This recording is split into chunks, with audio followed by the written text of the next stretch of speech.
Welcome to the lecture on Chapter 8. This one is wireless LAN security. So it's a big topic, probably out of the certification exam. This is probably Chapter 3 and Chapter 8 are probably the two biggies. So just keep that in mind. Now, objectives coverage, as you can tell, most of it is how do I set up, what is 802.11 security? A little bit of legacy, how to configure it, and both on the AP and on the client side. So if you look at WA, there's some of the older systems. You've got WPA versus WPA2. WPA and WPA2 are Wi-Fi Alliance certifications. Now, in 2004, the 802.11i amendment enhanced the 802.11 standard. That amendment is still incorporated into the standard today, but some of the parts of that transition did not become part of the standard because both the temporal key integrity protocol and the counter mode cipher block chaining message authentication, that's a CCMP. As you can tell, that temporal key is that TK-IP. They were defined in the 802.11 standard, but TKIP has been added to the standard transition. Basically, it was in the standard to accommodate devices that couldn't be upgraded, but guess what? It's not one of these you used before. So you kind of tell by that chart that WPA used TKIP RC4 and it's deprecated, which means it's no longer part of the standard. You don't want to use it any way, shape, form. And the current WPA2, which is the current standard that you want to make sure that you adhere to. So when 802.11n amendment was ratified in 2009, that TKIP was deprecated. So just keep that in mind. I don't think the exam tells me or asks me when these certifications, but it will will give you a choice of saying, if I had a choice between TKIP or RC4, would I use that versus CCMP or AES? So you need to know that, would I choose one or the other, and that's just knowing that TKIP and RC4 have been deprecated, so that you do not want to use those. In the 802.11 2016 standard,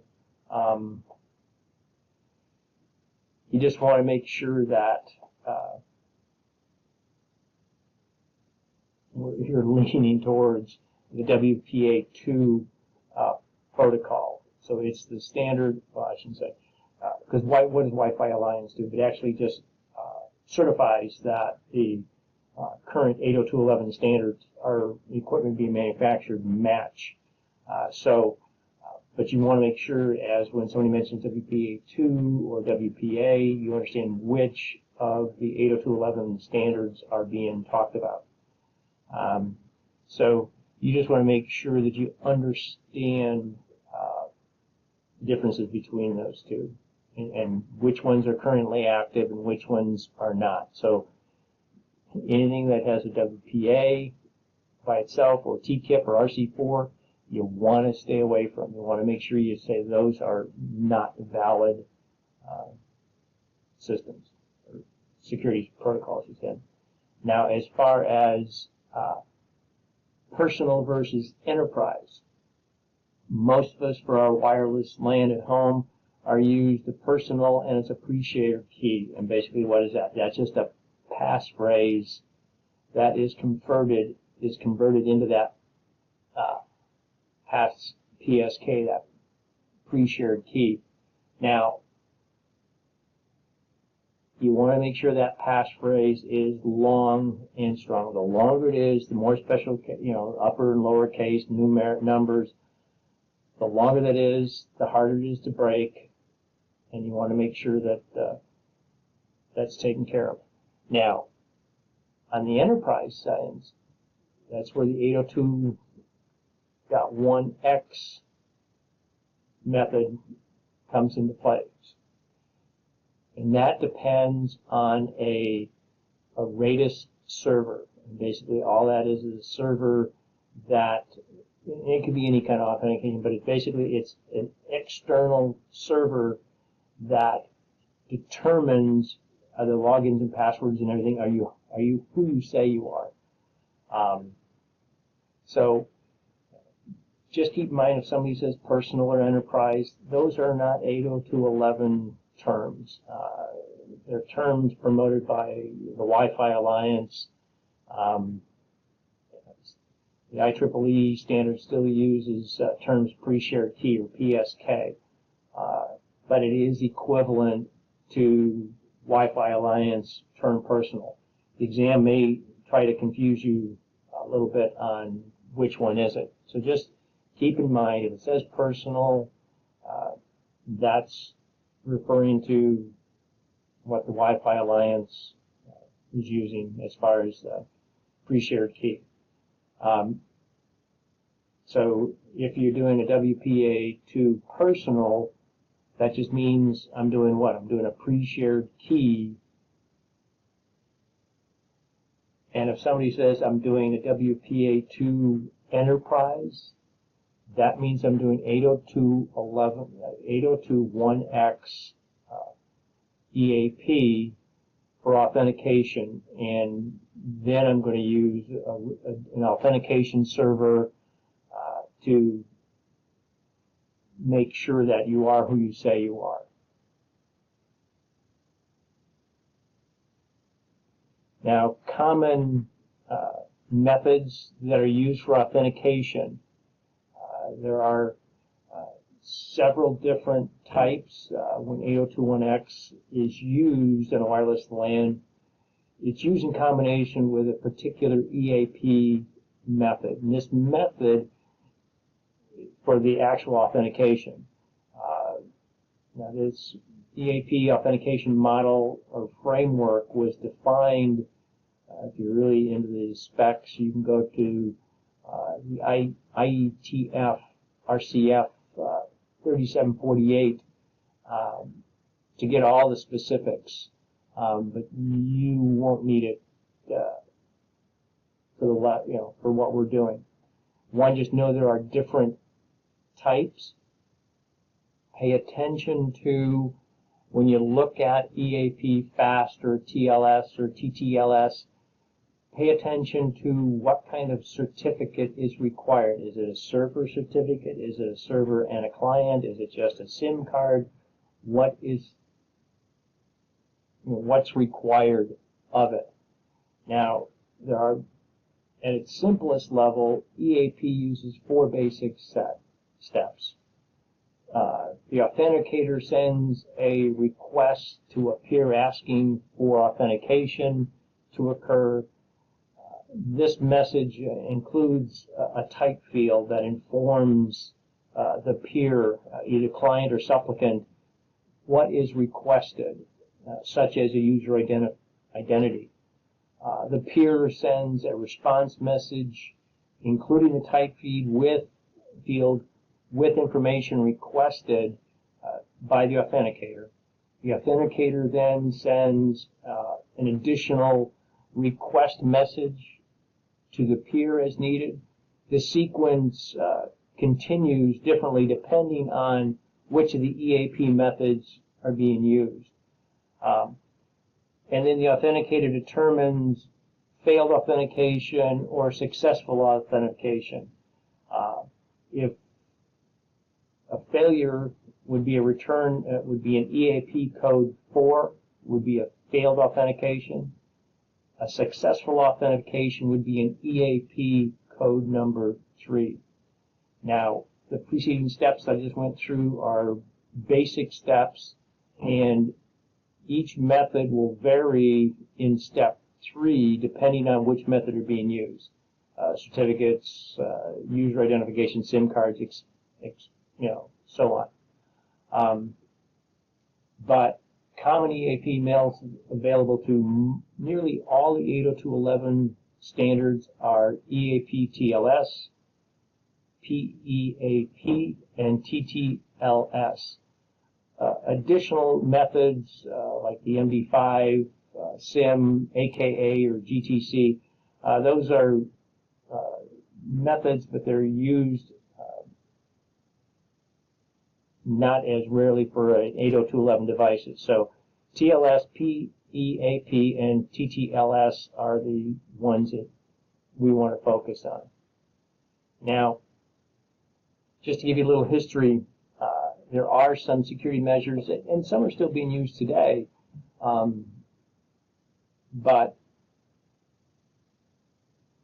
these are probably ones that you need to kind of not totally rely on. One, you got the wired, equivalent privacy, that WEP security solution. It was an 802.11 standard, but it can be hacked in 3 or 4 minutes, so boom, never use it, don't use it. Shared key authentication is actually even worse than WEP. WEP encryption for authentication purposes, but it sent a challenge information in clear text, which all you do is monitor the airways and you can get the password. Once you start sending anything in clear text, it makes it really easy to kind of show that shared key was not great. Now, hidden SSIDs, in an attempt to provide security, I'll just hide the SSID, which means what? It means I'm not broadcasting it in the beacon frames. Now, disabling that SSID does not prevent a skilled attacker from discovering the SSID. Generally, APs do not truly let you disable the delivery of the SSID on every frame.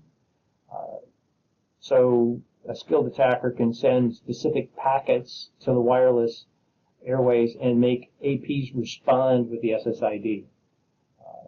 Also, valid clients send the AP SSID in a probe request. So disabling that SSID, I guess, may make you feel better, but if somebody wants to get in skilled hands, they'll get in. MAC filtering. Most of your APs will allow you to create a whitelist or a list of allowable MAC addresses that can attach to your list. And some APs will allow you to create a blacklist, a disallowable MAC addresses as well. MAC filtering is a weak security solution because attackers can pretty much spoof a valid MAC address. The computers are fast enough. It's not an infinite amount of characters to go through, so it's pretty easy to run through the brute force method to come up with a MAC address. So, and once a attacker discovers the MAC address, then it's pretty easy to get through. Now, and then moving out quick, WPA, you want to make sure WPA was bad, but like WEP, WPA was based on that RC4 encryption. Now, it does improve the implementation a little bit, other than WEP, and with a sufficiently long, complex passphrase, it can take several hours or even days to hack. But in the 2016 standard, it was deprecated. So you don't use it. So just knowing that you need to move away from that, even if you're one of those that love long passwords. Now, when you're configuring APs, each AP is going to be slightly different, but the basic process is the same. In some cases, security system settings are configured in the wireless network, profiles in the controller, the cloud system. In others, it's configured directly on the AP themselves. In either case, you want to make sure you pay attention to the vendor documentation for their exact procedures. When configuring the security settings, you'll typically first enable the security level that you desire, choosing either WPA, WPA2. In most cases, you should choose WPA2. Next, you would determine if it's personal or enterprise by selecting an option like personal, pre-shared key, passphrase, or 8021X EAP. Now, when configuring the 8021X EAP, you'll have to create a link between the AP and the controller and the RAID server. So there's a different link. Because you got an external server, so you need an IP address, UDP port, and a shared secret password or passphrase that could help to get you logged in. So those are some of the things that you need to do when you kind of create this. Now, one of the things you got to remember with a textbook goes through in great detail on that four-way handshake between the client and the AP and how to process that. So just keep those things in mind when you're setting things up. So when you're looking at the client security parameters, your basic steps are you're going to create a network profile for the particular target SSID. You're going to select either WPA2 personal or enterprise. If it's personal, you can enter the passphrase. If it's enterprise, you're going to select the appropriate EAP method. So the method's got to match the one that's on the RAID server. And then save the profile and use it, to connect. So those basic processes will help you set up the client. So things you want to kind of remember in this chapter is WEP and TKIP are deprecated in the 802.11 standard. It means they're no longer in the standard. Remove them, don't use them. TKIP, WPA should not be planned for future use. CCMP, otherwise WPA2, is the current standard available in most 802.11 devices. WPA2 uses AES for encryption in most common implementations. WPA2 personal uses a pre-shared key typically generated from the passphrase. So you type in a passphrase, it's usually a random number generator, and a little process is going through to take that passphrase and create that pre-shared key. Then you got to do is make sure that the formula that generates the passphrase and the key are identical on both, and that's just when you're setting it up. You just need to make sure you're talking the same language, but that's outside of the scope of this class. In WPA2 enterprises, just know that it's using 802.1x/EAP for authentication. There are definitely several different EAP methods that are available. TLS, TTLS, and PEAP are commonly supported. Some EAP methods require certificates or SIM cards, so just based on which one you choose. Now, the Raidus is the most common authentication server/service used in the enterprise 802.11, 802.1x EAP implementations, and it uses that four-way handshake to generate and install encryption keys between the client and the controller. If you're going to use that four-way handshake, when configuring your AP, you just make sure that you need to specify the WPA2 enterprise should be, which one should be used, and the information for the servers. So keep in mind that in 802.1x, there are supplicant. The three components here is a supplicant, authenticator, and authentication server are the three main components to that 802.1x process. So hopefully this doesn't go over your head too fast, but just keep in mind this is pretty important. But you WPA2, choose between personal and enterprise. You choose enterprise. Now you're going to make sure which EAP method you're using, and then make sure you can connect to that external server.